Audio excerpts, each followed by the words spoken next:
India versus Australia semifinal match 4 March 2:30 থেকে। গতবার আমরা অস্ট্রেলিয়ার কাছে হেরেছিলাম ওয়ার্ল্ড কাপে, তো এবারে আমরা তার প্রতিশোধ নিতে আগ্রহী হয়ে বসে থাকব এবং অস্ট্রেলিয়াকে হারিয়ে আমরা ফাইনাল খেলা খেলতে চাই। এবারে অস্ট্রেলিয়া টিমে প্যাট কামিন্স, হেজেলউড এবং শার্কের মতো খেলোয়াড়রা নেই এবং ব্যাটিংয়ে ট্রাভিস হেড, ইংলিশ এবং ম্যাক্সওয়েল এই তিনটে ব্যাটারকে আউট করতে পারলে ইন্ডিয়া সহজভাবেই ম্যাচ জিতে যাবে বলে আমি মনে করি।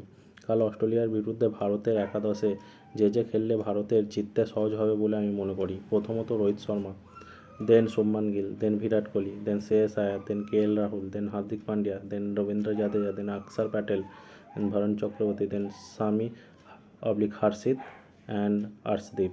অর্থাৎ এখানে আমরা আগের ম্যাচেই দেখেছি নিউজিল্যান্ডের বিরুদ্ধে সামি একটু ইনজুরি নিয়ে পড়েছিল, তো এবং তাকে স্ট্রাগল করতেও দেখতে পেয়েছি।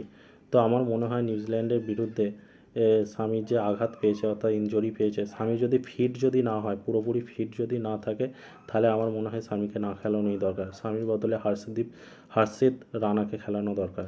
এবং নিউজিল্যান্ডের বিরুদ্ধে বরুণ চক্রবর্তী খুব ভালো পারফরমেন্স করেছে, 5টা উইকেট নিয়েছে। আগের দিনই আমরা নিউজিল্যান্ডের বিরুদ্ধে যে ম্যাচ দেখেছি তাতে খুব ভালো পারফরমেন্স করেছে বরুণ চক্রবর্তী।